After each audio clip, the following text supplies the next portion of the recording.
Wahyu, maka tidak layak disebut Alkitab. Kenapa jadi Alkitab jadinya? Karena itu tadi, jangankan kemudian nama sampulnya, Tuhannya Islam aja diambil. Gitu. Jadi itu alasan itu, kalau dikatakan bahwa Alkitab itu adalah diambil karena untuk menamakan Bibelnya Kristen, karena itu adalah bahasa yang disadur dari bahasa Indonesia. Enggak, buku ada kok bahasa Indonesianya, buku. Kenapa nggak pakai buku? Kenapa harus pakai bahasa Arab? Kan ada buku. Makanya Al-Quran itu menjelaskan, semakin mereka menggunakan kata Alkitab, semakin benar Al-Quran. 1400 tahun lebih Allah sudah menggambarkan Kristen akan nongol kemudian nanti ke depannya memiliki sebuah buku dan mengatakan buku itu adalah Alkitab. Kita lihat di dalam surah Ali Imran ayat 78.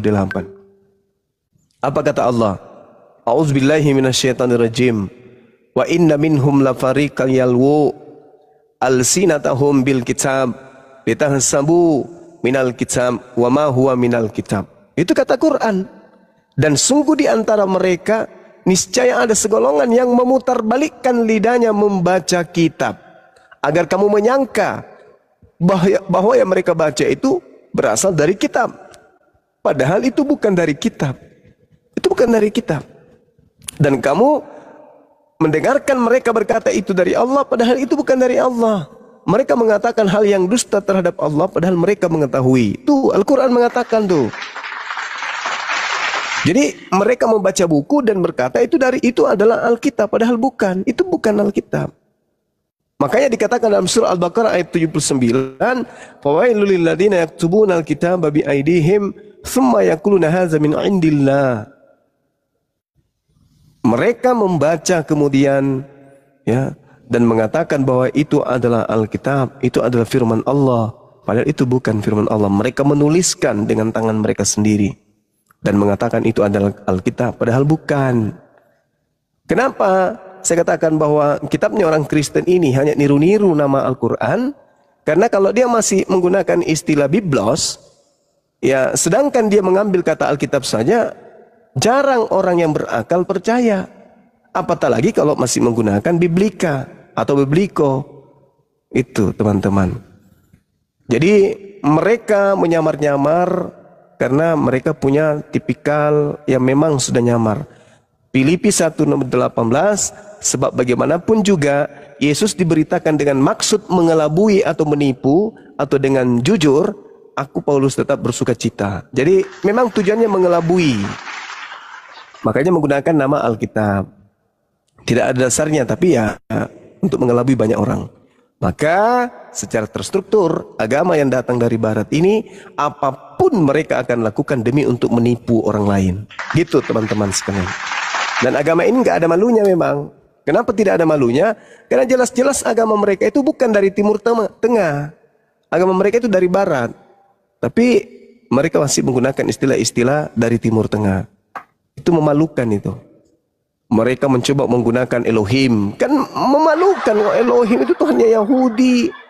Tuhannya Kristen itu Theos. Berasal dari Roma. Theos itu artinya dewa. Dalam bahasa Indonesia. Nah tadi ada hal yang sengaja tidak dijawab oleh si penghujat tadi itu. Ketika Yesus yang manusia berkata, aku datang menjadi manusia, bukan atas kehendakku sendiri.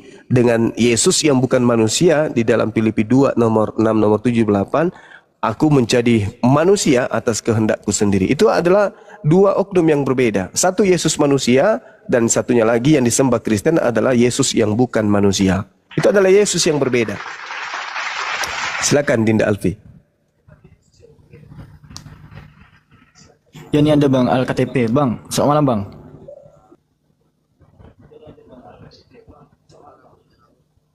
Malam Bang Juma. Ya, malam.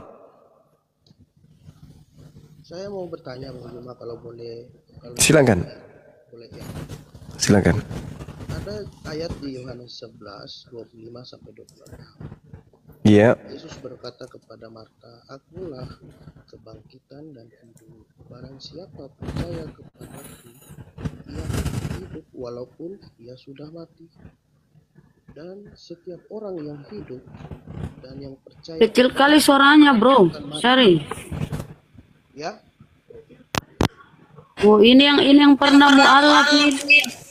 Kemudian murtad lagi Haris. Udah bun, enggak apa-apa bun, itu haknya. So. Ya Allah, lanjut bro. Iya.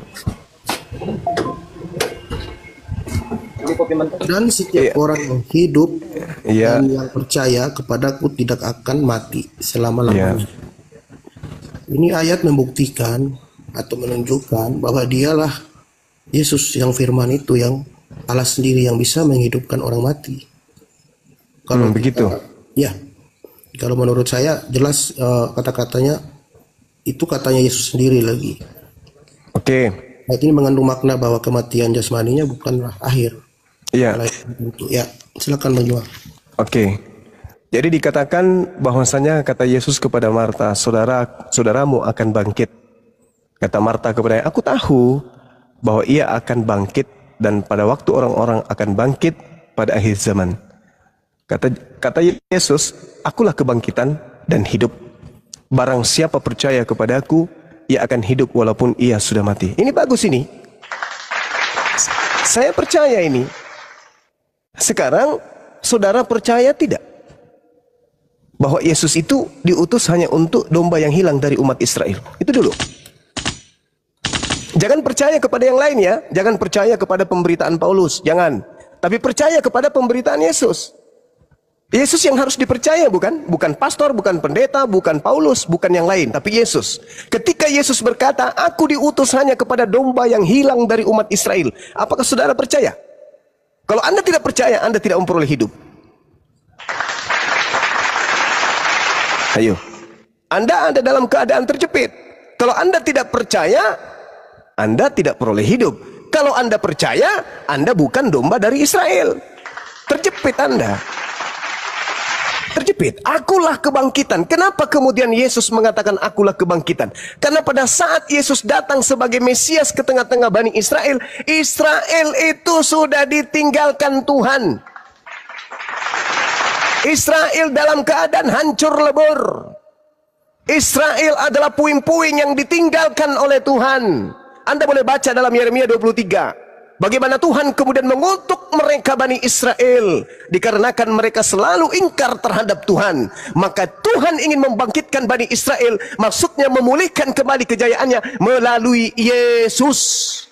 Bukan berarti bangkit dari kubur. Bukan. Tetapi kebangkitan kejayaan daripada kerajaan Yehuda yang ditinggal oleh Tuhan dikarenakan mereka ingkar terhadap ajaran para nabinya. Belajar lagi bro. Akulah kebangkitan dan hidup. Barang siapa yang percaya kepadaku, ia akan hidup walaupun ia sudah mati. Jadi umat Islam yang sudah mati dalam kubur, dia tetap hidup. Kenapa? Karena percaya Yesus, bahwa Yesus adalah utusan Tuhan kepada Bani Israel. Berbeda dengan kalian Kristen. Kalian percaya kepada Yesus yang keluar dari kubur, yang datang kepada Paulus, membisikkan Paulus ajaran eleheng ente. Tuhan keluar dari kubur, apa itu? Hah? Jadi kalau Yesus mengatakan, akulah kebangkitan, kami umat Islam senang. Akulah hidup, kami umat Islam senang. Kenapa kemudian dikatakan demikian? Karena Yesus ketika ditanya Bani Israel di dalam Matius 19, apa kata Yesus? Coba Anda baca nomor 16-nya. Apa kata Yesus ketika ditanya orang-orang Yahudi? Wahai guru, ya paman, apa yang harus aku lakukan supaya aku memperoleh hidup yang kekal? Apa kata Yesus? Tuhankan aku, sembah aku. Oh no, Yesus mengatakan lakukan segala kehendak Bapa, jangan membunuh, jangan berzina, hormati kedua orang tuamu, pelihara sabat, jangan ada ilah lain selain daripada Elohim yang telah mengutus aku. Tidak ada, jadilah Kristen, sembahlah aku, ibadahlah minggu, makanlah babi, jangan bersunat. Percaya Paulus, tak ada, nihil, nonsen. Itu tidak berlaku bagi Yesus. Jadi ketika percaya kepada Yesus harus menjadi Muslim. Jangan jadi Kristen. Yesus itu orang Muslim, dia anak soleh. Ibrani 5 nomor 7. Sebagai manusia, Yesus telah mempersembahkan doa yang sungguh-sungguh kepada Dia yang sanggup menyelamatkannya dari maut. Dan atas kesolehannya, Dia dibebaskan dibantu dan atas kesalehannya doanya telah dikabulkan. Dia diloloskan dari pembunuhan yang dilakukan oleh orang-orang Yahudi pembencinya. Itu baru dalil. Barang siapa yang percaya kepada Yesus, ia akan hidup walaupun ia sudah mati. Sekarang saya mau tanya kepada saudara, Anda menyembah Yesus itu karena percaya kepada ajaran Paulus atau percaya kepada ajaran Yesus? Karena Yesus mengajarkan hidup kekal itu adalah mereka mengenal Engkau satu-satunya Tuhan. Maka yang disembah adalah Tuhan yang satu-satunya itu, dan mengenal Yesus yang Engkau utus. Berarti Yesus harus dikenal sebagai utusan Tuhan. Itu kunci hidup kekal. Percaya enggak? Ayo, percaya enggak kalau Yesus punya Tuhan dan Tuhannya Yesus adalah satu-satunya Tuhan dan Yesus sendiri adalah utusan Tuhan itu sendiri? Ayo, percaya enggak? Kalau tidak percaya bahwa Tuhannya Yesus satu-satunya Tuhan dan Yesus itu adalah utusan Tuhan, maka Anda tidak akan selamat. Jangan bingung bro, ini ucapan sudah sangat jelas sekali kok. Akulah kebangkitan. Ini ucapan Yesus kepada Bani Israel nih. Bukan ucapan Yesus kepada orang Roma, bukan ucapan Yesus kepada orang Yunani.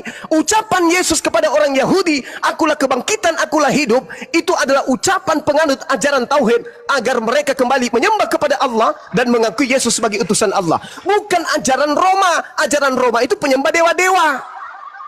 Beda. Jadi kalau orang Kristen mendengarkan ini, apa kata orang Kristen? Wow, keren, ternyata Yesus itu Tuhan. Kamu diludahi orang Yahudi. Kenapa? Kau baca Keluaran 7 nomor 1 dalam bahasa Ibrani, Musa disebut Elohim. Apakah Musa Tuhan? Tidak. Makanya dalam Yohanes 10 nomor 20, nomor 34, nomor 35, 36, ketika orang-orang Yahudi berkata, anak ini, orang ini menghujat Elohim, dia hanya seorang manusia tapi dia mengatakan dirinya adalah Allah. Yesus mengatakan apa? Hei bahlul, tolol, stupid, cuplis. Bukankah di dalam kitabmu dikatakan bahwa siapapun yang diserahi tugas untuk menyampaikan firman, maka dia disebut Allah. Dan apa yang dituliskan oleh firman Tuhan, ketetapan Tuhan tidak bisa dirubah. Jadi aku disebut Allah. Aku Allah. Kenapa? Karena aku adalah penyampai firman. Hanya orang bahlul yang mengatakan Yesus Tuhan karena Yesus mengaku Allah. Tidak. Yesus mengaku Allah karena Yesus adalah penyampai firman Allah. Al-Quran surah Taha ayat 14, apa kata Nabi Musa kepada kaumnya? Wahai kaumku, innani anallah, la ilaha illa ana. Nabi Musa berbicara kepada kaumnya, wahai kaumku, sesungguhnya aku ini adalah Allah, tidak ada Tuhan selain aku. Apakah kemudian kaumnya Nabi Musa menyembah Musa? Tidak. Karena kaumnya Nabi Musa itu penganut tauhid satu Tuhan, Shema Israel Adonai Elohenu Adonai Ahada, bukan justru menyembah kepada siapa yang mengatakan aku Tuhan.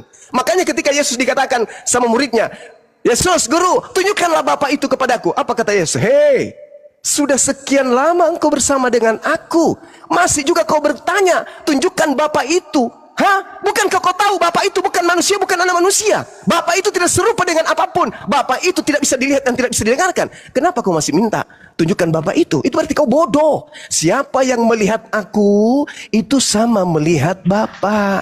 Jadi tidak perlu kau cari Bapa itu. Aku dutanya, aku utusannya, aku rasulnya. Aku berkata-kata sesuai dengan apa yang diperintahkan. Aku bekerja sesuai dengan apa yang dia suruhkan. Jadi kalau kau melihat Bapa, lihat saja aku.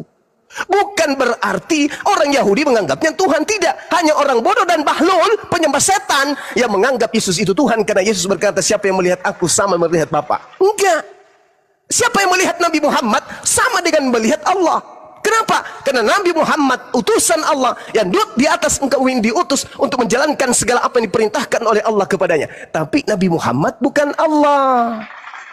Nabi Muhammad adalah Rasul utusan Allah yang mengajarkan, menginstruksikan, memerintahkan, mencontohkan, mempraktekkan apa yang pencipta alam semesta ini inginkan terjadi terhadap manusia. Itu jadi ucapan Yesus, akulah kebangkitan dan hidup. Barang siapa percaya kepadaku, ia akan hidup walaupun ia sudah mati. Dan setiap orang yang hidup dan yang percaya kepadaku tidak akan mati selama-lamanya. Percayakah engkau akan hal ini? Tolong tunjukkan kepada saya, siapa orang Kristen yang umurnya sudah 2000 tahun yang tidak mati selama-lamanya? Bermatian. Covid kemarin lebih banyak orang yang percaya katanya kepada Yesus yang mati daripada orang Islam. Jadi ini cerita, bukan cerita percaya Yesus Tuhan maka dia akan hidup kekal. Maksudnya percaya kepada Yesus bahwa dia adalah utusan Tuhan, dia adalah Mesias. Coba Anda baca pelan-pelan. Jawab Marta, ya Tuhan, aku percaya bahwa engkau adalah Mesias. Pendeta mana yang bisa mengertikan Mesias ini Tuhan? Pendeta konyol, pendeta botak, pendeta pedak kepalanya bocor halus yang tidak mengakui Mesias itu adalah manusia yang diurapi oleh Tuhan. Ayo, berarti Yesus ini mau dipercaya sebagai Mesias. Apa itu Mesias? Mesias adalah manusia yang diurapi Tuhan.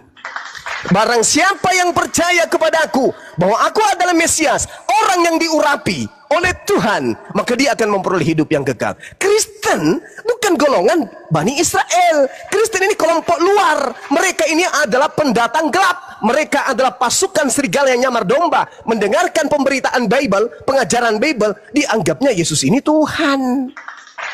Kenapa demikian? Karena Roma dari sejarah secara histori, Romawi Yunani memang penyembah dewa-dewa yang nusul dalam bentuk manusia. Ada yang datang dalam bentuk kuda, kepalanya manusia. Ada yang datang bentuk harimau, kepalanya manusia, kepala serigala dan seterusnya. Memang mereka mengajarkan itu. Ketika kemudian orang-orang menulis surat tentang cerita-cerita tentang Yesus, begitu terima Bible ini, wah ini betulan ini Tuhan betulan ini Tuhan kita, ini dewa kita. Padahal Yesus tidak mengenal penulis-penulis Bible. Hanya orang berakal yang bisa menelaah ini. Kalau hanya modal iman, modal percaya, Kristen pasti jatuh semuanya. Kristen pasti lumpuh semuanya dengan ucapan ini. Apa katanya? Akulah kebangkitan, akulah hidup. Barang siapa percaya kepadaku, ia akan hidup walaupun ia sudah mati. Dan setiap orang yang hidup dan percaya kepadaku tidak akan mati selama-lamanya. Percayakah engkau akan hal ini? Orang Kristen dasarnya memang penyembah makhluk roh, pasti percaya, oh Yesus Tuhan. Tapi orang yang berakal tidak memaknai seperti itu.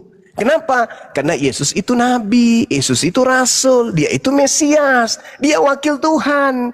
Dia berbicara sesuai dengan apa yang difirmankan Tuhan kepadanya. Di dalam Yohanes 14 nomor 24, apa kata Yesus? Hei saudara-saudara, firman yang keluar dari mulutku yang kau dengar itu bukan dari aku, tapi dari Bapakku yang telah mengutus aku. Yohanes 12:49. Aku tidak berkata-kata dari diriku sendiri. Apa yang aku katakan adalah apa yang diperintahkan oleh Tuhanku untuk aku katakan dan aku sampaikan. Bagaimana mungkin orang waras percaya ini Tuhan?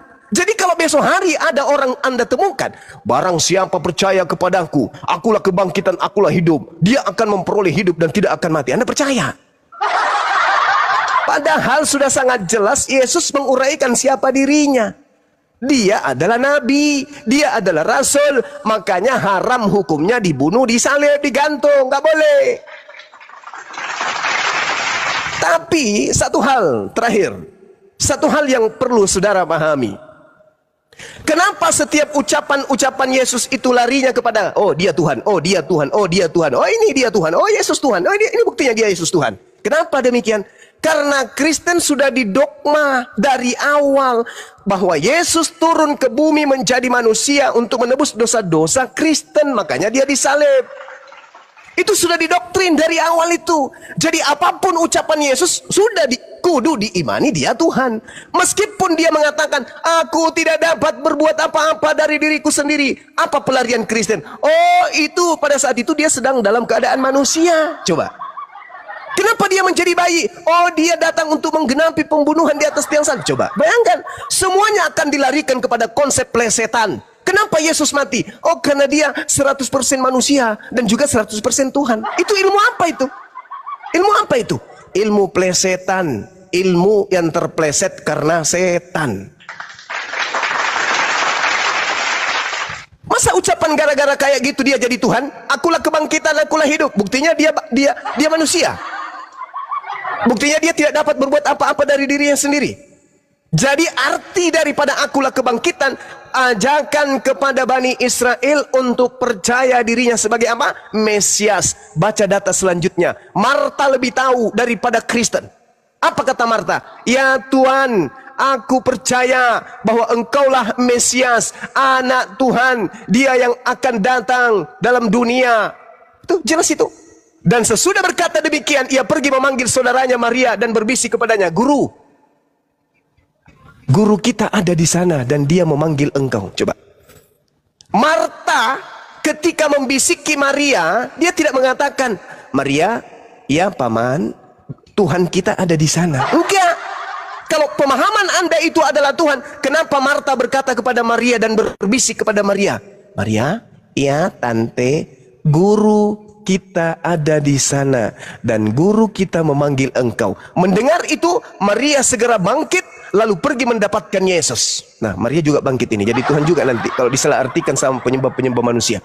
Tetapi waktu itu Yesus belum sampai kemudian ke dalam kampung itu. Ia masih berada di tempat Marta menjumpai dia. Ketika orang-orang Yahudi yang bersama-sama dengan Maria di rumah itu untuk menghiburnya, melihat bahwa Maria segera bangkit dan pergi keluar, mereka mengikutinya. Karena mereka menyangka bahwa ia akan pergi ke kubur untuk meratap di situ. Setibanya Maria di tempat Yesus berada, melihat dia, tersungkurlah ia di depan kakinya dan berkata kepadanya, Tuhan, sekiranya engkau ada di sini, saudaraku pasti tidak mati. Ketika Yesus melihat Maria menangis dan juga orang-orang Yahudi yang datang bersama-sama dengan dia, maka masgullah hatinya. Ia sangat terharu dan berkata, di manakah dia kamu baringkan?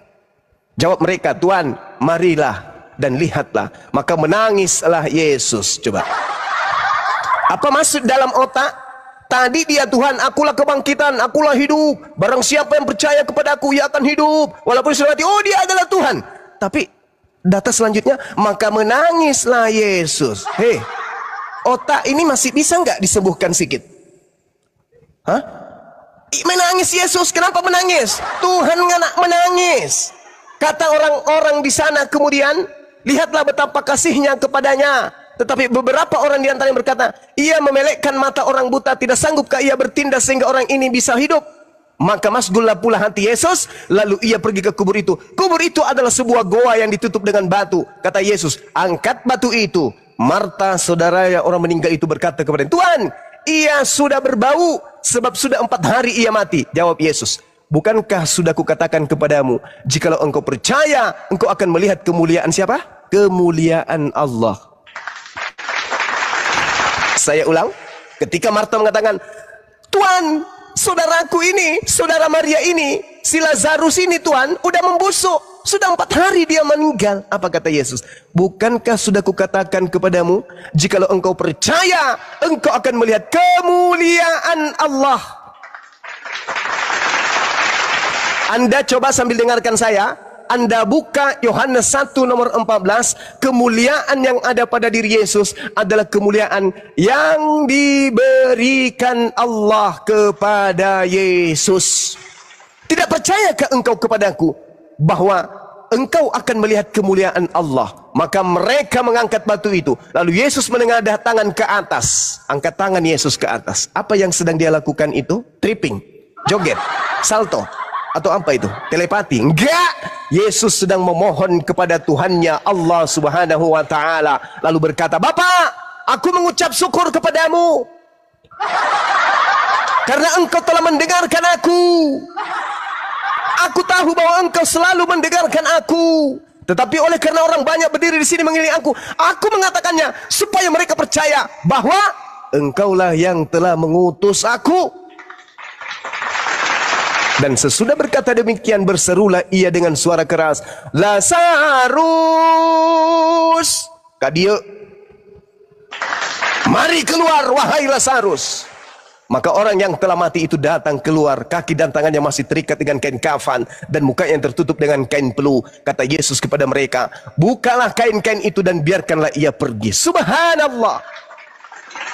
Sang Mesias, Al-Quran sudah menjelaskan bahwasanya Nabi Isa alaihissalam diberi mukjizat oleh Allah, membangkitkan orang mati, meniupkan kemudian pada tanah liat berbentuk burung, lalu hidup burung itu. Subhanallah. Orang berakal nggak mungkin menyembah dia. Karena di dalam Kisah Para Rasul 2 nomor 22, orang Israel harus tahu, yang aku maksudkan adalah Yesus dari kota Nazaret, seorang manusia yang telah ditentukan oleh Allah untuk melakukan tanda-tanda mujizat kekuatan yang dilakukan oleh Allah melalui perantaraan Yesus. Ayo, sekarang pertanyaan saya, siapa di antara Anda atau saya yang percaya Yesus itu utusan Tuhan? Saya dong, saya percaya dia utusan Tuhan. Saya memperoleh hidup yang kekal. Saya hidup meskipun saya mati. Sedangkan Anda percaya dia Tuhan. Salah konsep, salah resep, salah makan obat. Salah guru ente. Salah guru. Belajarlah pada orang yang benar-benar murni untuk keselamatan ente. Makanya saudara, nih, mohon izin saudara-saudara Muslim dan juga Kristen. Makanya seketika kemudian cerita-cerita ini berlalu, tersebar di kalangan orang-orang Yahudi, kemudian pemuka-pemuka orang Yahudi panik sepanik-paniknya. Kenapa bisa? Yesus bisa membangkitkan orang mati loh. Ah, masa? Yes, aku lihat dengan mata kepalaku sendiri. Coba Anda baca ayat selanjutnya, Bung. Data nomor 45. Banyak di antara orang-orang Yahudi yang melawat Maria, melihat Lazarus dibangkitkan, menyaksikan sendiri apa yang telah diperbuat Yesus, dan percaya kepada Yesus. Tetapi ada yang pergi kepada orang-orang Farisi, melaporkan, menceritakan, mengadukan kepada mereka apa yang telah mereka lihat tentang apa yang Yesus perbuat di tengah-tengah mereka, yaitu membangkitkan orang mati. Lalu imam-imam kepala dan orang Farisi kemudian memanggil mahkamah agama untuk berkumpul, dan mereka berkata, apa yang harus kita perbuat? Sebab Yesus ini membuat banyak mujizat, sampai dia membangkitkan orang mati, orang buta melihat, orang lumpuh berjalan. Kalau kita biarkan saja si Yesus, maka semua orang akan percaya kepadanya. Dan kalau sampai itu terjadi, orang-orang Roma akan datang dan merampas tempat suci kita serta merampas bangsa kita. Panik mereka, panik. Mahkamah agama dipanggil, kemudian imam kepala dipanggil, orang-orang Farisi dipanggil, orang-orang Yahudi sidang mendadak.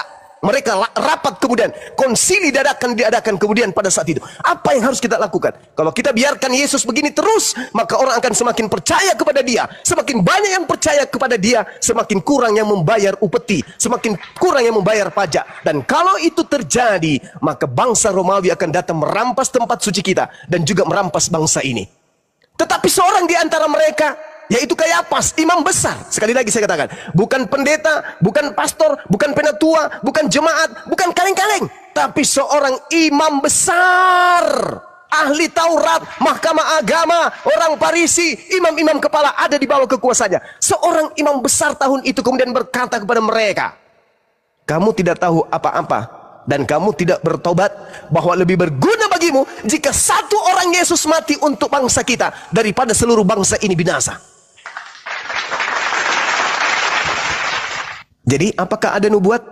Seorang imam kepala bernama Kayapas, apakah ada nubuat? Oh, sebagaimana sudah dibuatkan di dalam Yesaya 40, Yesaya 53, Yesaya 53, Yesaya 52, ada di Yesaya 9 nomor 6. Segala macam tetek bengek dari pendeta Yesus mati karena ada nubuatannya. Ini pembuktian, tidak ada nubuatan-nubuatan. Yesus harus mati demi politik, demi ekonomi.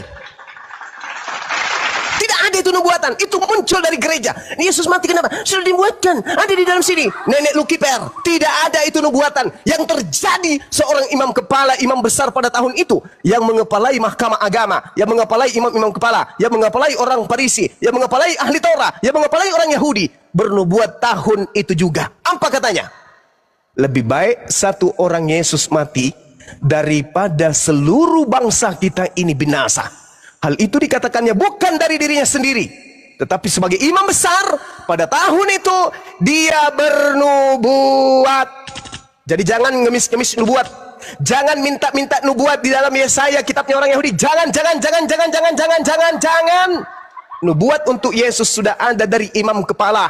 Dia imam kepala, imam besar yang telah bernubuat. Apa bunyi nubuatannya? Dengarkan. Yesus akan mati untuk bangsa itu, dan bukan hanya untuk bangsa itu saja, tetapi juga Yesus mati untuk mengumpulkan dan mempersatukan anak-anak Elohim yang bercerai-berai. Nubuat jatuh palu.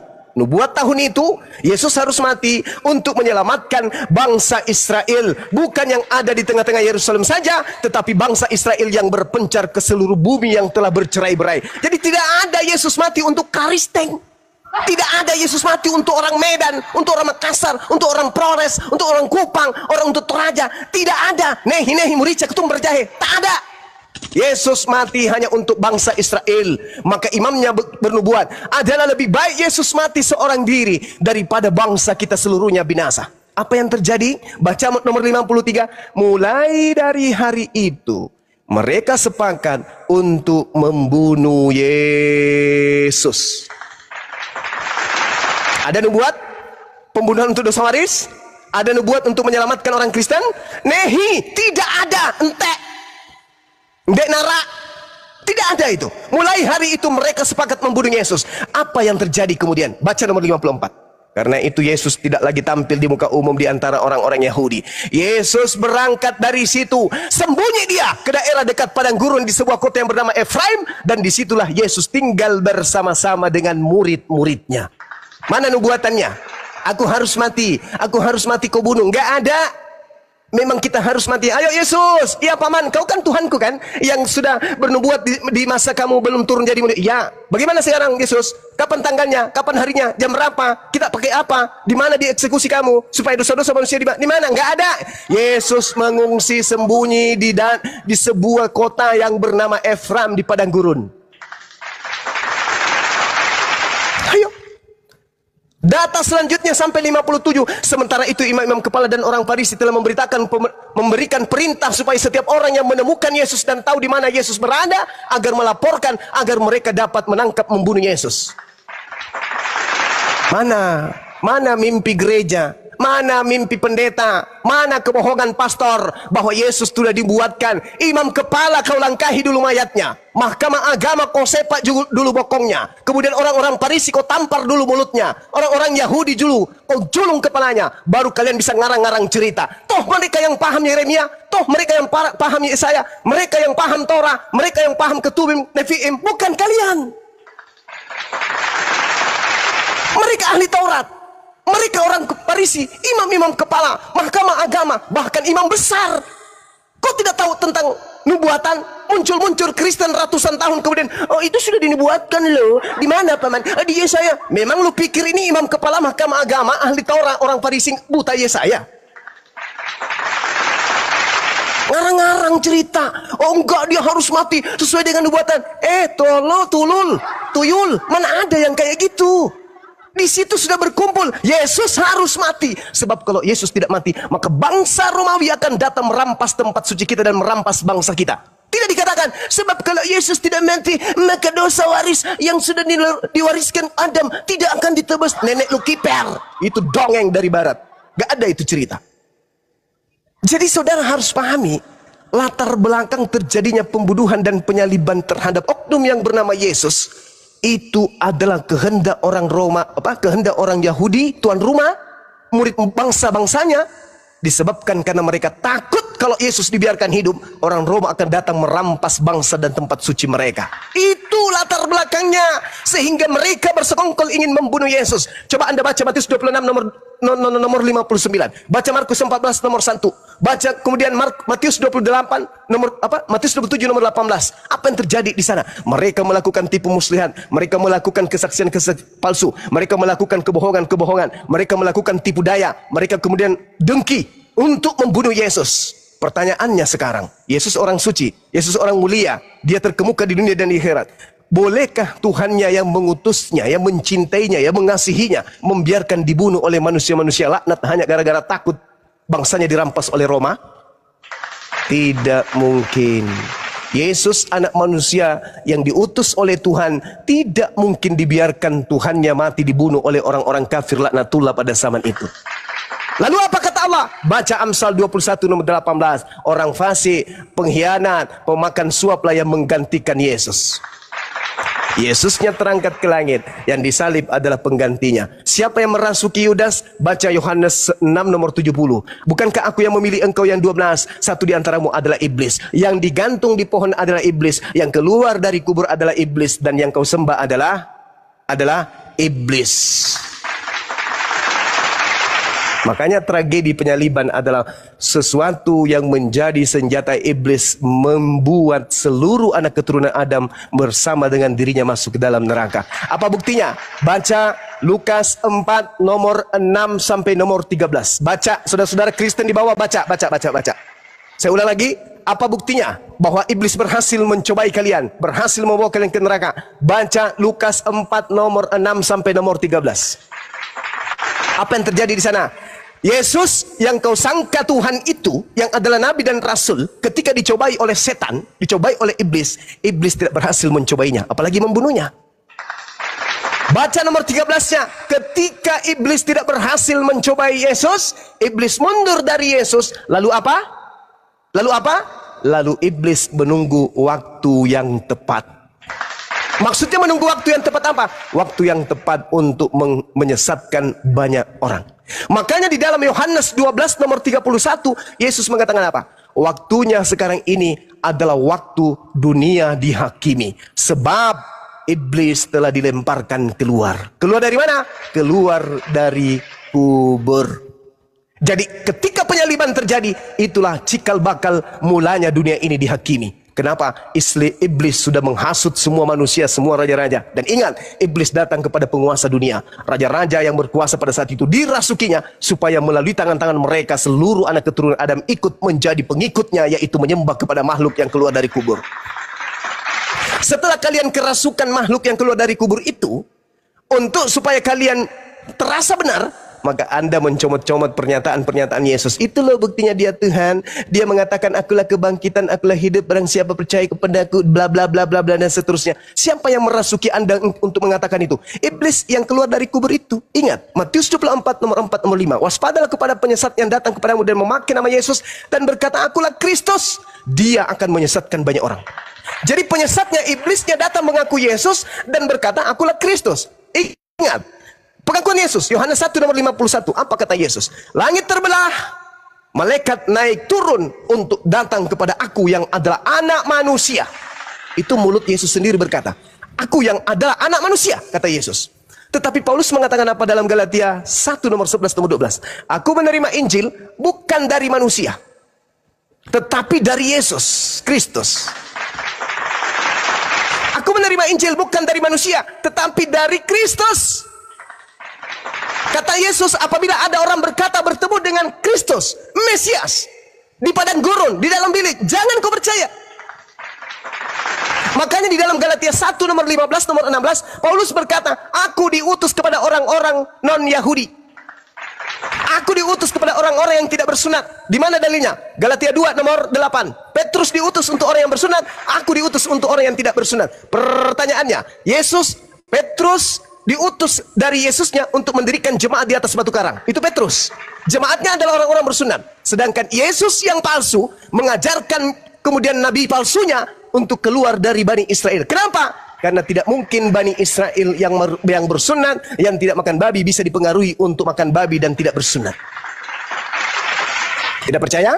Anda baca Kisah Para Rasul 21 nomor 15 sampai nomor 26. Bagaimana Paulus ketika ketika dia kembali ke Yerusalem, dia bertobat dari mengajarkan makan babi. Dia bertobat dari mengajarkan tidak bersunat. Bertobat dia dari ajaran Kristen. Dan Anda lihat di sana, Paulus kemudian melakukan pertobatan dan mentahirkan diri dan melakukan persembahan kurban. Kurban apa lagi? Yesus sudah mati. Jadi dia melakukan kurban seperti apa yang diperintahkan oleh Nabi Musa di dalam Imamat 1 nomor 2. Paulus melakukan kurban persembahan yang dilakukan oleh Nabi Musa alaihissalam sebagaimana perintah Yesus dalam Matius 8 nomor 4. Pergilah, perlihatkanlah dirimu kepada imam dan lakukanlah persembahan sebagaimana yang diperintahkan oleh Nabi Musa alaihissalam. Nabi Musa memerintahkan persembahan kurban berupa hewan ternak, bukan manusia. Jadi terakhir, 10 detik terakhir, Paulus berkata, aku menerima Injil bukan dari manusia yang menyatakan Injil kepadaku, tapi dari Kristus Yesus. Jadi Paulus mengatakan Yesus datang kepadanya bukan dalam bentuk manusia. Bukan manusia yang datang kepada Paulus. 2 Yohanes 1 nomor 7. Siapakah penyesat itu? Bukankah dia yang pergi ke seluruh dunia yang tidak mengaku Yesus datang sebagai manusia? Itulah antikristusnya, itulah dajjalnya, itulah iblisnya, itulah penyesatnya. Sekali lagi, 2 Yohanes 1 nomor 7. Siapakah penyesat itu? Siapakah planos itu? Pembohong, penipu, iblis, planos dalam bahasa Yunani. Siapakah dia? Dia adalah yang pergi ke seluruh dunia yang tidak mengaku Yesus datang sebagai manusia. Panggil Paulus. Paulus, kamu ke sini, duduk. Aku mau tanya samamu. Yesus datang kepadamu sebagai manusia atau bukan? Bukan. Siapakah penyesat itu? Bukankah dia yang pergi ke seluruh dunia yang tidak mengaku Yesus datang sebagai manusia? Itulah penyesatnya dan itulah antikristusnya. Tanya kepada Paulus. Wahai Paulus, siapa yang datang kepadamu? Yesus, manusia? Bukan. Jelas toh? Jelas bukan? Jelas sekali. Oleh karena itu saudara, silakan. Kalau Anda ingin percaya kepada Yesus, satu-satunya jalan adalah la ilaha illallah Muhammadar Rasulullah. Tinggalkan ajaran penyembahan kepada setan yang mengaku Yesus yang keluar dari kubur. Demikian. Mohon izin para guru, silakan. Masya Allah. Alhamdulillah. Bentar Bang Alfi sapa dulu ketua umum nih, baru masuk. Assalamualaikum Ustaz Alif. Waalaikumsalam warahmatullahi wabarakatuh. Oke, kita kasih space dulu ya Ustaz ya ke Bang KTP-nya. Dia mau menanggapi Ustaz. Ya, baik. Terima kasih Bang Juma. Saya sampaikan aja nih kata-kata teman saya. Mereka jujur, memang kami jujur ada karisma ya, karisma tersendiri dari Bang Juma. Tapi yang mereka pertanyakan, kenapa diblokir kayak Pak Bom Bom? Mohon maaf aja, saya cuma menyampaikan. Pak Bom Bom, siapa lagi diblokir? Edis sama siapa tadi? Biar. Kata mereka kenapa diblok? Saya hanya menyampaikan, bukan saya mau ini, cuma mengatakan. Oke, Kalau dari Bang Juma sendiri kita akui, memang maksudnya mereka penasaran, pengen dengar kalau dapat Bang Juma itu. Karena banyak yang nonton. Makasih. Satu saudara, saya percaya kepada Yesus. Sebelum saya masuk sebagai seorang apologet. Yesus berkata, apabila ada orang berkata kepadamu, Yesus ada di sini, Yesus ada di sana, jangan kau percaya. Nama-nama yang kau sebutkan tadi itu adalah nama-nama yang mengajarkan Yesus itu Tuhan. Kata Yesus, jangan kau percaya. Orang-orang yang pernah mimpi bertemu Yesus. Bombo bersaksi bertemu Yesus. CP bersaksi bertemu Yesus. Edis bersaksi bertemu Yesus. Apa kata Yesus? Jangan kau percaya. Sebab sama seperti cahaya bersinar dari timur ke barat, demikianlah kelak nanti kedatanganku yang kedua. Jadi kalau ada orang berkata ada Yesus di sini, ada Yesus, jangan kau percaya. Itu yang pertama. Yang kedua, wallahi demi Allah, saya tidak selamat dunia dan akhirat kalau saya pernah memblokir orang-orang yang kau sebutkan namanya tadi.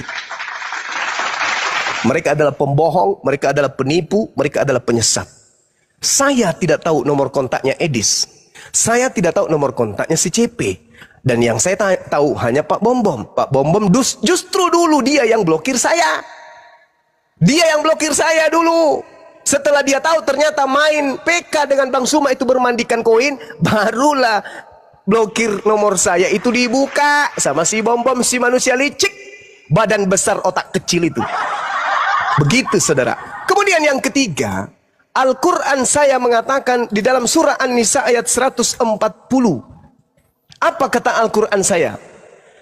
Wa qad nazzala 'alaikum fil kitab an idza sami'tum ayatillah yukfaru biha wa yustahza'u biha fala ta'udu ma'ahum hatta yakhudu fi haditsin ghairi. Apa kata Al-Quran? Dan sungguh Allah telah menurunkan ketentuan bagimu wahai umat Islam di dalam kitab Al-Quran bahwa apabila kamu mendengarkan ayat-ayat Allah diingkari dan diperolok-olokkan oleh orang-orang kafir, maka janganlah kamu duduk bersama dengan mereka sebelum mereka memasuki pembicaraan yang lain. Karena itu, kalau tetap duduk dengan mereka, kata Allah, tentulah kamu serupa dengan mereka, tentulah kamu juga kafir.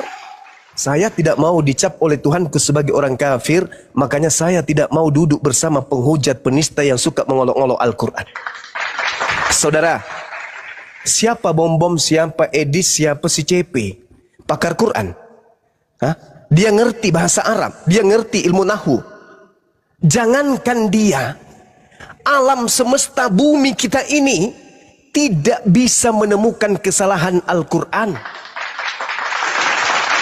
Kamu susun profesor, kamu susun orang yang punya titel, tidak akan pernah bisa kemudian menemukan kesalahan Al-Quran. Kamu tanya, kamu lihat Edis, apakah Al-Quran yang dia bahas? Tidak. Hanya terjemahan. Kalau mau meruntuhkan kemudian ilmu Islam, kalian belum lahir Islam sudah runtuh.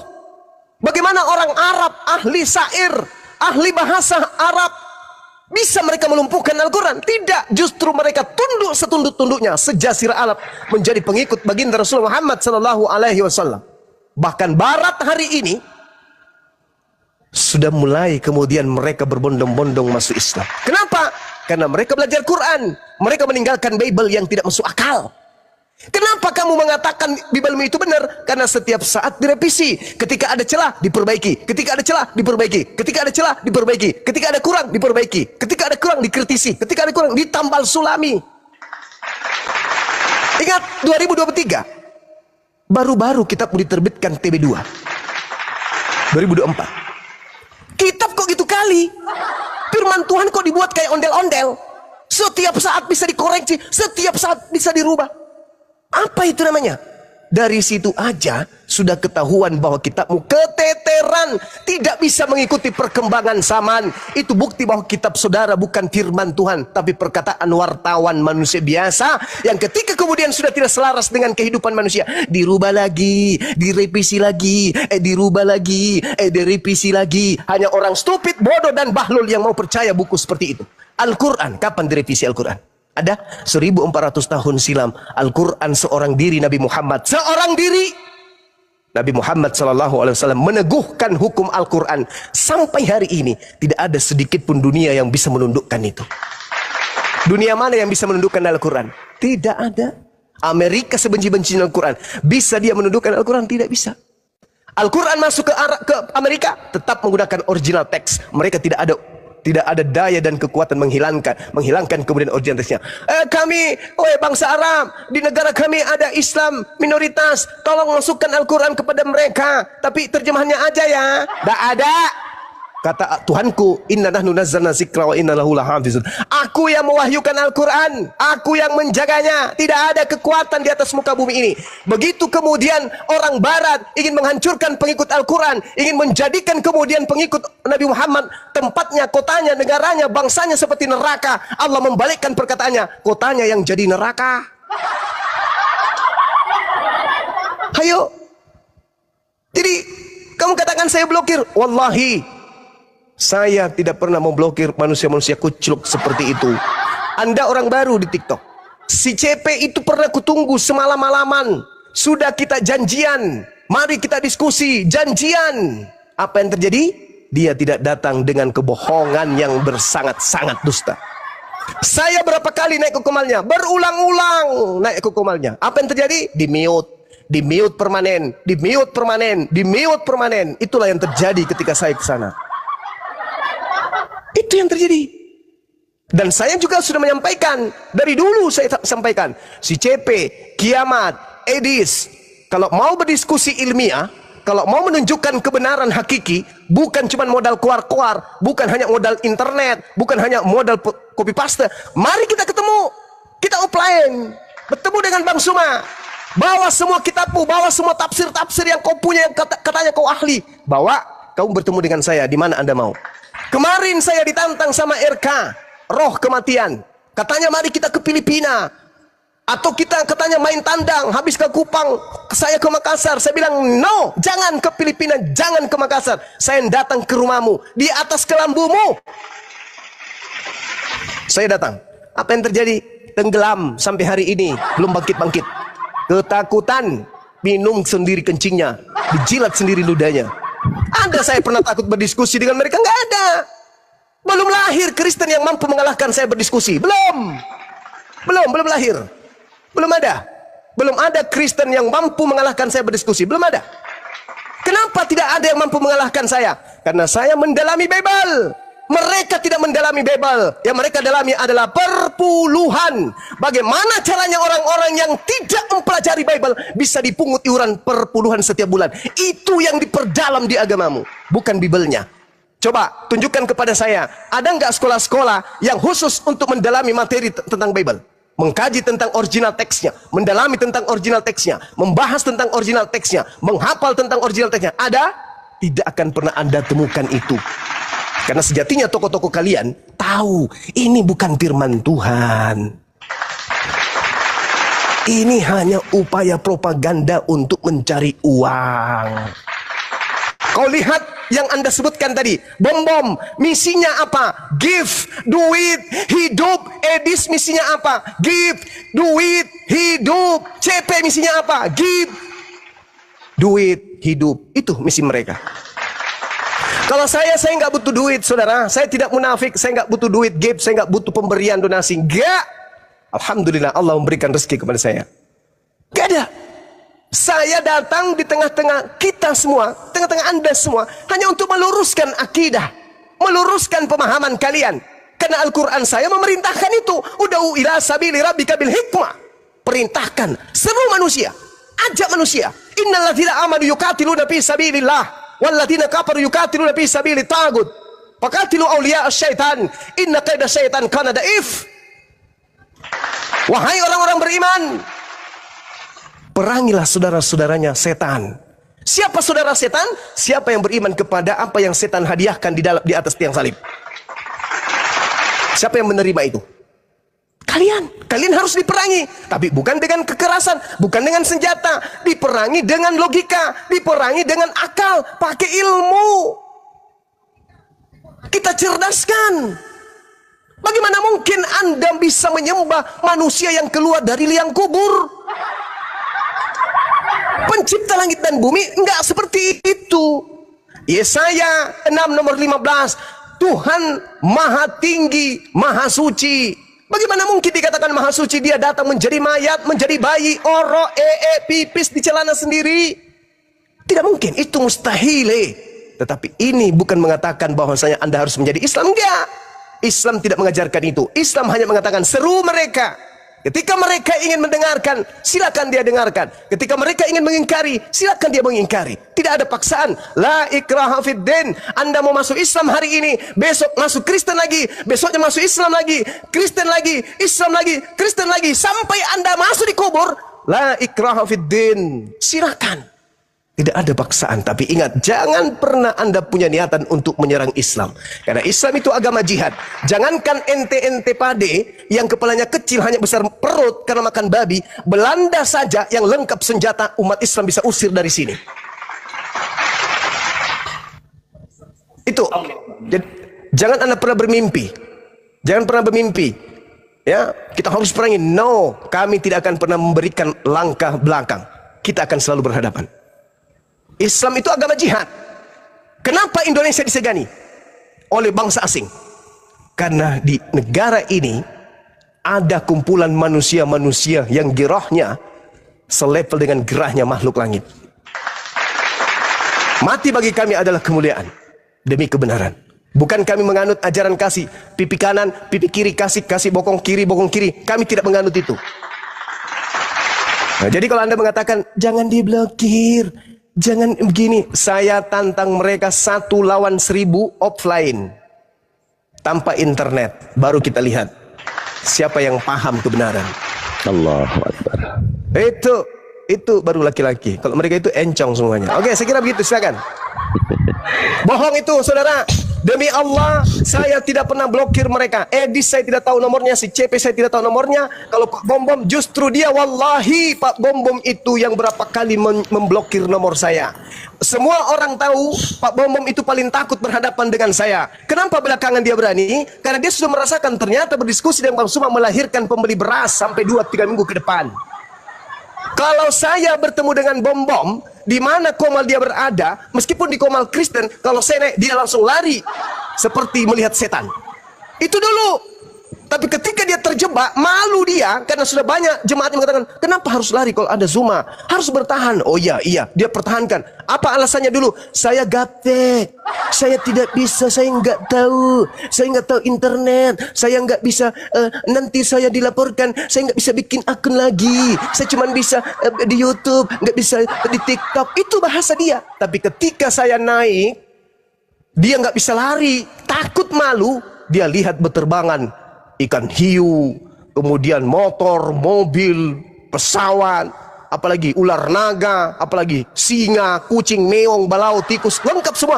Langsung girahnya, lebih baik saya malu di depan jemaat daripada saya tinggalkan berdiskusi dengan Bang Suma. Karena ternyata di Bang Suma hanya 1 jam saya bisa menghasilkan pembeli beras 1 kilo, 1 ton.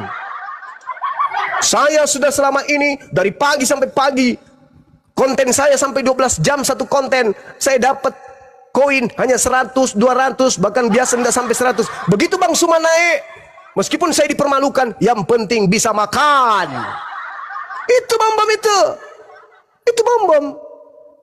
Jelas itu. Kalau si CP dia itu sudah malu, ku permalukan. Karena sudah dia tantang saya tunggu berjam-jam, tidak nongol-nongol. Kemenangan ada sama saya. Kalau Edis, pertemuan saya terakhir, dia sengaja di tempat yang gelap. Teman-teman semua masih ingat, dia nggak pernah lepaskan kacamata. Kenapa? Karena dia selalu lihat di data-data internet. Itu dia. Kenapa dia tidak mau kemudian offline? Kalau dia hebat, offline dong. Seperti Bang Suma dong, offline. Oh, kamu kan pakai masker, silakan kau pakai helm. Helmnya kau balik ke belakang. Yang penting kau ketemu offline dengan saya. Saya tidak butuh mukamu, saya butuh isi kepalamu. Kau ketemu dengan saya, silakan kau pakai masker, saya pakai masker, kau pakai helm. Helmnya kau putar ke belakang. Biar mukamu tidak kelihatan. Yang penting isi kepalamu bisa kau uraikan. Itu baru laki-laki. Ini menghujat agama orang, tidak pernah buka kamera. Si CP. Hujat di mana-mana, si kiamat hujat di mana-mana. Sopiatul Inja Al-Quran tidak pernah buka kamera. Agama apa itu? Penganut agama apa itu? Kalau saya kan jelas, saya pakai masker, muka saya kelihatan. Kelihatan di mana-mana. Saya kemana-mana. Bang Suma kan? Orang sudah kenal. Bukan karena saya takut sampai sama kalian saya pakai masker, enggak. Karena giginya ompong 3 nggak ada. Itu ajanya. Saya kira begitu saudara. Sampaikan kepada penggawa-penggawa kalian. 1000 mereka berjejer. Bang Suma 1 sendiri datang. Yang penting offline. Di tempat mereka di mana? Di Manado boleh. Di Medan boleh. Di Kupang boleh. Di markas kalian. Tapi syaratnya jangan sampai ada ribut. Jangan sampai ada kisruh. Karena jangan sampai negara kita ini kacau gara-gara ini.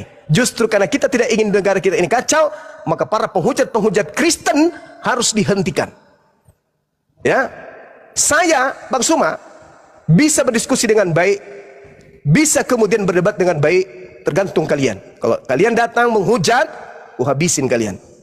Kenapa? Saya tidak habisin pakai Al-Quran, saya habisin pakai Bible. Karena musuh terberat Kristen itu adalah Bible-nya. Contoh, Anda datang ke sini membawa Yohanes 11, Anda yang menjadi musuh kemudian Bible-mu sendiri. Ternyata Marta hanya menganggapnya sebagai Mesias, orang yang diurapi, bukan Tuhan. Saya kira begitu. Saya isi bikin kopi dulu, campur masako. Silakan. Oke, makasih. Satu lagi boleh nggak? Saya masuk dikit, sebentar, Bang Al KTP. Ya. Kan tadi menyampaikan bahwa mereka itu memframing kita takut. Ada syaratnya buat kita takut itu. Mereka on cam makan beling, baru kami takut tuh. Ya, sampaikan ke mereka open cam makan beling, baru kami takut. Ya, gitu aja sih, Bang Al. Jadi nggak ada kata takut. Apa? Ya udah. Apalagi Bang KTP, ada Pak? Apalagi? Satu aja terakhir Bang Iba. Kalau kita, apakah terjemahan Al-Quran itu sesuai dengan teks aslinya ayat Al-Quran? Dan yang kedua, siapa yang menerjemahkan ayat bahasa Indonesianya gitu? Terima kasih. Iya, baik. Terjemahan Al-Quran itu bukan Al-Quran. Itu dulu. Bahasa Tuhan itu bukan bahasa manusia. Oke?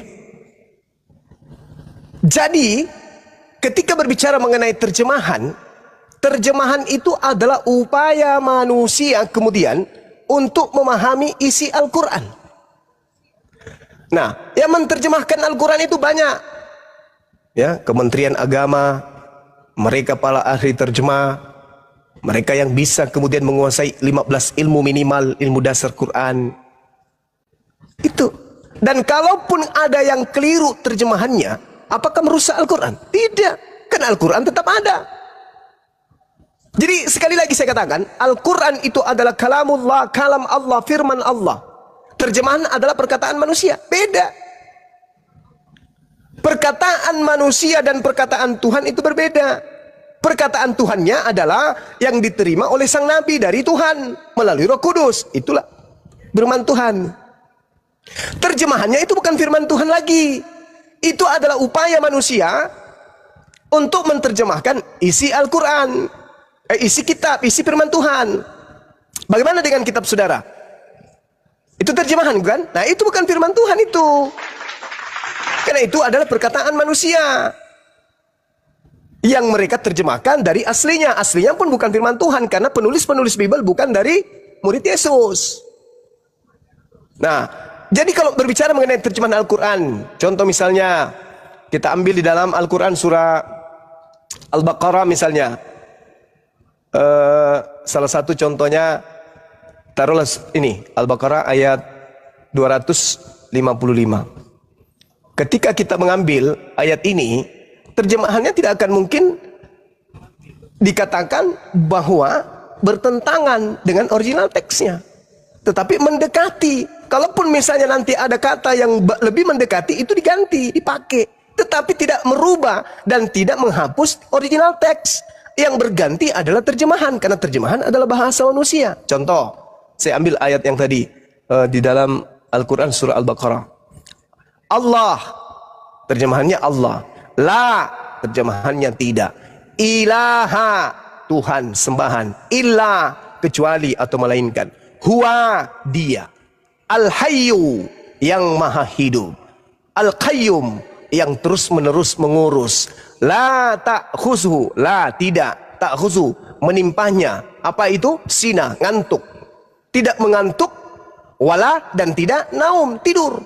Jadi terjemahannya adalah Allah tiada Tuhan selain Dia yang maha hidup, yang terus menerus mengurus makhluknya, tidak mengantuk dan tidak tidur. Nah sekarang kalau dibandingkan dengan kitab saudara, contoh, saya ambil satu, Filipi 1:18. Tetapi tidak mengapa, sebab bagaimanapun juga, ini dari mana kita tahu bahwa seperti ini artinya? Apa yang menjadi rujukan kita? Mana aslinya? Mana aslinya? Apa yang menjadi rujukan kita? Ini aslinya mana? 50 tahun ke depan bisa ini menjadi cendol. 100 tahun ke depan yang tadinya cendol bisa menjadi batu merah. Kenapa? Tidak ada aslinya, Cak Ayu. Kalau Al-Quran mau dilarikan kemana? Berubah misalnya bahasa Indonesia, mengalami perubahan makna, pergeseran kata. Tetapi kata Allah, la ilaha illa huwal hayyul qayyum, tidak berubah, tidak hilang. Maka tetap saja kemudian Al-Quran tidak pernah tersentuh oleh perubahan sedikit pun. Terjemahan boleh berubah karena pergeseran makna dan bahasa Indonesia, tetapi bahasa Tuhannya tetap saja tinggal, tidak akan pernah tergantikan. Itu baru kitabullah. Siapa yang menerjemahkan ini? Mereka yang punya ilmu, mereka para ulama, mereka para guru yang punya kemudian ijazah untuk mengajarkan Al-Quran. Nah, sanad Al-Quran itu diajarkan dengan ijazah-ijazah. Orang yang punya ijazah, ijazah ardan wasima'an, ijazah ardan faqad, ijazah sima'an faqad, ijazah bil altibar, dan seterusnya. Mereka yang punya ilmu ini adalah yang punya kewajiban untuk menerjemahkan Al-Quranul Karim. Jadi bukan orang sembarangan. Buka WA Gurunda, penting. Oke, silakan. Izin Gurunda, mohon maaf. Lanjut Gurunda. Buka WA Gurunda. Iya, iya. Itu udah dijawab bro Al-KTP. Ya baik, terima kasih Bang. Saya izin turun ya. Ya dulu, jangan turun dulu. Saya mau perjelas dulu Bang. Balik yang lain. Bang Al jangan turun dulu. Ada. Saya udah selesai Bang Andi, saya bikin kopi dulu ya, dilanjutkan dulu. Ada permintaan dari netizen mumpung malam ini Anda di sini gitu ya. Dulu kan masih ada videonya, Anda dulu menangis-nangis syahadat. Sekarang ingin diperjelas. Anda Muslim sekarang apa Anda Kristen Bang? Itu aja sebelum turun. Sebelumnya sudah saya sampaikan berapa kali. Jauh suaranya Bang. Jauh suaranya Bang. Halo? Masih jauh Bang. Coba dikondisikan dulu tuh. Jangan sambil ngecas. Kedengeran itu suara arusnya. Halo? Jangan sambil ngecas. Ya udah.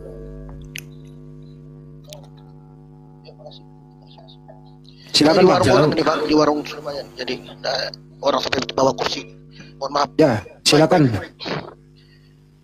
Begini Bang Andi, sebenarnya kalau jujur saya sudah pernah waktu ada pertama dengan Bang Abang saya kan kirim-kirim video-videonya mengedit, ada 5 video itu. Saya sudah sampaikan dan bahkan mereka yang menyarankan saya masuk di pengedit saya nggak kenal mereka sebelumnya. Cuman Bang Juma aja di YouTube yang kami nonton dan kawan-kawannya cuma di YouTube awal itu. Jadi cek aja Al-KTP ini baru kok TikTok saya ini. Ya diperjelasannya sih Bang. Anda sekarang Anda Muslim apa Kristen sekarang itu aja Saya Bang. di tengah-tengah Bang. Jadi kalau apa itu? Iya saya masih ada kebimbangan dan memang saya harus saat ini belum bisa memastikan karena Udah lu Kristen aja ribet amat sih lu punya hidup lu. Ya udah lu kalau abang mau beludak dulu lu. ya saya. Sesuainya abang aja. Saya turun dah bang. Kalau saya nggak mau Udah lu ke sana ke si Edis lu, sana kabur lu, sana. Nggak perlu kita orang kayak kau, ha? Nggak ada yang kayak Bang Juman. Coba ada 10 orang kayak Bang Juman bagus. Ya orang bisa menerima. Udah lu sono aja sono ke si Edis lu. Ngetek di si Edis lu. Terserah. Pokoknya intinya saya berterima kasih kepada. Cuman saya bertanya aja, Anda Muslim. Saya yakin yang bisa. Cuma saya bertanya Anda Muslim Kristen, tapi Anda jawabannya di tengah-tengah. Ya gimana itu? Ya, Allah Subhanahu wa taala menjelaskan di dalam Al-Qur'anul Karim. A'udzubillahi minasyaitonirrajim. Innal ladzina amanu tsumma kafaru tsumma amanu tsumma kafaru tsumma zdadu kufra lam yakunillah yaghfira lahum wala liyahdiyahum sabila.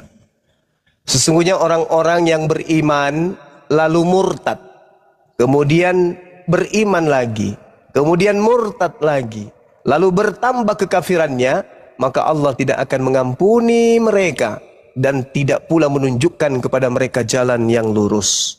Cukup bagi kita sudah memberikan jalan. Tapi kalau dia kufur kembali, kafir kembali, la ikraha fiddin. Toh Islam sudah mendudukkan perkara itu berdasarkan kitabullah Al-Quranul Karim. Barang siapa yang beriman, kata Allah, lalu kemudian dia kafir, kemudian dia beriman, kemudian dia kafir, lalu makin bertambah kekafirannya, maka Allah tidak akan mengampuni mereka dan tidak pula menunjukkan kepada mereka jalan yang lurus. Ingat, perjalanan detik, menit, jam, hari, minggu, bulan, tahun mengantarkan seseorang itu kepada ketiadaan di atas muka bumi ini. Ada masa di mana bumi pundaknya tak bisa lagi, tak mau lagi dipijak.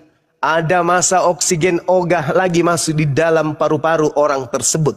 Ada masa kemudian makanan saripati bumi tak mau lagi masuk ke dalam lambungnya. Saat itulah kemudian penyesalan akan muncul. Berbahagialah kita umat Islam ini yang agamanya berkesesuaian dengan akal. Barang yang paling berharga yang menjadi cahaya dari Allah, yaitu ruh dan akal yang ada pada diri kita, kerjasama menuntun kita dalam keridhaan Allah menuju dinul Islam yang kafah. Sekiranya begitu sahabat-sahabat, tidak perlu kita pikirkan orang-orang yang seperti itu. Ilmu sudah kita sampaikan. Kalau mutiara katanya tidak bisa dilemparkan kepada babi, maka hari ini teh ayam pun tidak layak dilemparkan kepada babi. Demikian, silakan dilanjut. Satu ayat suci Al-Quran dulu Bang Jema. Bisa nggak biar adem kita nih? Apa suaranya parau Bang Jema? Bisa?